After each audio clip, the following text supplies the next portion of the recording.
বিসমিল্লাহির রহমানির রহিম। সম্মানিত সৌদি প্রবাসীরা আসসালামু আলাইকুম। আমি তুফাইল আহমেদ সৌদি আরব থেকে আবারও সৌদি আরবে বসবাসরত সৌদি প্রবাসীদের টার্মিনেট বিষয়ক একটি গুরুত্বপূর্ণ ভিডিওতে। সম্মানিত সৌদি প্রবাসীরা, টার্মিনেট গত ২-২.৫ বছরে সবাই এই শব্দটার সাথে সবচাইতে বেশি পরিচিত হয়ে গিয়েছেন। কারণ গত ২-২.৫ বছরে এই শব্দটা এতভাবে সৌদি প্রবাসীদের জন্য প্রচারিত হয়েছে কিংবা এই কার্যক্রমটি সৌদি প্রবাসীদের অতিষ্ঠ করেছে, তাই এই টার্মিনেট শব্দটা সকলের কাছেই পরিচিত। তারপরও আবারও বলছি, টার্মিনেট হচ্ছে আপনার কফিল, আমাদের কফিল আমাদেরকে যে কাজে রাখে সেই কাজের চুক্তিনামাকে টার্মিনেট করা। ২০২২ সালের ২৫শে অক্টোবর থেকে সৌদি আরবের মানব সম্পদ ও সামাজিক উন্নয়ন মন্ত্রণালয়ে একটি আইন হয়েছে। এখন থেকে সৌদি আরবের কোনো কফিল কিংবা কোম্পানি সরাসরি তার কর্মীকে ফাইনাল এক্সিট দিতে পারবে না কিংবা হুরুপ দিতে পারবে না। তাকে তার চুক্তি থেকে টার্মিনেট, কাজের চুক্তি থেকে টার্মিনেট করতে পারবে, অর্থাৎ ২ মাসের জন্য আ টার্মিনেট করতে পারবে। ২ মাস পরে সরাসরি হুরুপ চলে আসবে।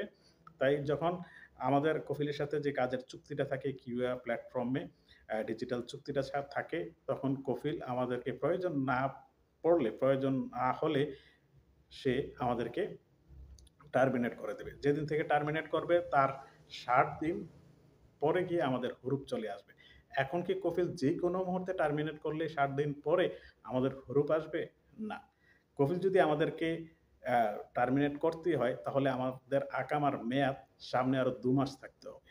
কারণ সামনে ২ মাস পর্যন্ত তো আমি সৌদি আরবে অবস্থান করবই। করতে হবে, কারণ যেহেতু আমাকে সরকার সুযোগ দিয়েছে। তাই এই সামনের ২ মাস রেখে, আকামার সামনের ২ মাস রেখে সে আমাকে টার্মিনেট করলেই কেবলমাত্র আমি সামনের ২ মাসের ভেতর আমি কফিল খুঁজে কাফালা হওয়ার চেষ্টা করব, অন্যথায় দেশে চলে যেতে হবে। আর সেই ২ মাসের ভেতর যদি আমি দেশেও না যাই, কাফালাও না হই, তাহলে ৬১ তম দিনে গিয়ে আমার হুরুপ আসবে। সেটাকেই টার্মিনেট হুরুপ বলা হয়। আর এখন এই যে টার্মিনেট হুরুপ কেটে কাফালা হওয়ার যে সুযোগটি দিয়েছে সৌদি আরবের মানব সম্পদ ও সামাজিক উন্নয়ন মন্ত্রণালয়, সেটি হচ্ছে এই টার্মিনেট হুরুপ। সেটির সময়ও ২৯শে জানুয়ারি ২০২৫ এর মধ্যে শেষ হয়েছে। যাদের ইতিমধ্যে টার্মিনেট হুরুপ আছে, আপনারা এই সময়ের ভেতর আ নতুন কফিল খুঁজে কাফালা হয়ে যান। তবে শর্ত সাপেক্ষে, শর্ত হচ্ছে যে আপনি কাফালা হওয়ার সময় আপনার নতুন কফিলকে শর্ত দিবে যে তুমি এই কর্মীটাকে কাফালা করে নিতে চাচ্ছ, তার পেছনের মক্তবুল আমেল খরচ আসবে এত। আপনার যদি ১ বছর হয়ে থাকে তাহলে আসবে ৯,৭০০ রিয়াল, ২ বছর হয়ে থাকলে আসবে ১৯,৪০০ রিয়াল। তবে খুশির খবর হচ্ছে যে এই টার্মিনেট হুরুপপ্রাপ্তদের যে সুযোগটা দিয়েছে সরকার, সেই সুযোগের ভেতর আপনি যদি কাফালা হন, কাফালা হওয়ার পর এই যে পেছনের মক্তবুল আমেল খরচটা, সেটা ধাপে, ধাপে কমে যাচ্ছে এবং অনেকের, সকলেরই কমে গিয়েছে। কমে যাওয়ার পরে আপনি সামনের মক্তবুল আমেল খরচটা দিয়ে আপনি নতুন করে কাফালা হয়ে সৌদি আরবে বৈধভাবে বসবাস করতে পারবেন। সম্মানিত সৌদি প্রবাসীরা, টার্মিনেট বিষয়ক অসংখ্য আলোচনা আছে।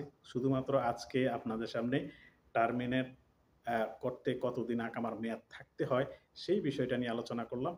ধন্যবাদ সবাইকে। সবাই ভালো থাকুন, সুস্থ থাকুন, নিরাপদে থাকুন। আল্লাহ হাফেজ। আসসালামু আলাইকুম ওয়া রাহমাতুল্লাহি ওয়া বারাকাতুহু।